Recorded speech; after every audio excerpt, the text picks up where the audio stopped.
বাংলাদেশ ডাক দিয়েছে ভারতীয় পণ্য বর্জনের। প্রতিবেশী দুই দেশের মধ্যে যখন চাপানোত্তর চলছে, সেই সময় বিএনপি নেতা রাহুল কবির রিজভী পুড়িয়েছিলেন স্ত্রীর শাড়ি। এবার তাকে পাল্টা জবাব দিলেন বিজেপি নেতা শুভেন্দু অধিকারী।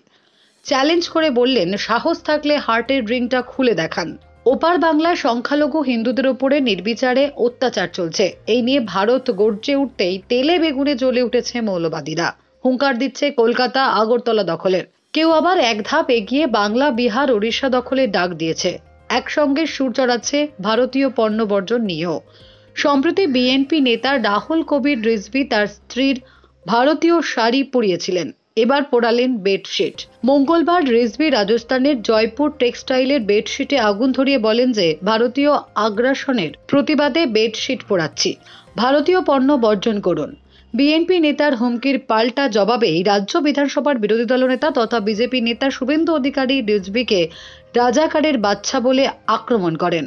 খোজাডাঙ্গা সীমান্ত থেকে দাঁড়িয়ে বলেন, স্ত্রীর শাড়ি পরাচ্ছেন। কদিন আগে কলকাতা থেকে হার্টে যে রিংটা লাগিয়েছিলেন, সাহস থাকলে সেটা খুলে ফেলে দেখান। সেই সাহস নেই। শুভেন্দু আরও বলেন, ঘোজাডাঙ্গাতে ট্রেলার দেখালাম, চিন্ময় প্রভুর মুক্তি না হলে, হিংসা বন্ধ না হলে নতুন বছরের সিনেমা দেখাবো। শুধু শুভেন্দু নয়, ভারতীয় পণ্য বয়কটের ডাক নিয়ে এই জবাব দিয়েছেন অনেকেই। Bureau report, D Bangla news. সব খবর সবার আগে পেতে আমাদের চ্যানেলটি সাবস্ক্রাইব করুন এবং পাশে থাকা বেল আইকনটিতে ক্লিক করুন। লাইক ও শেয়ার করুন।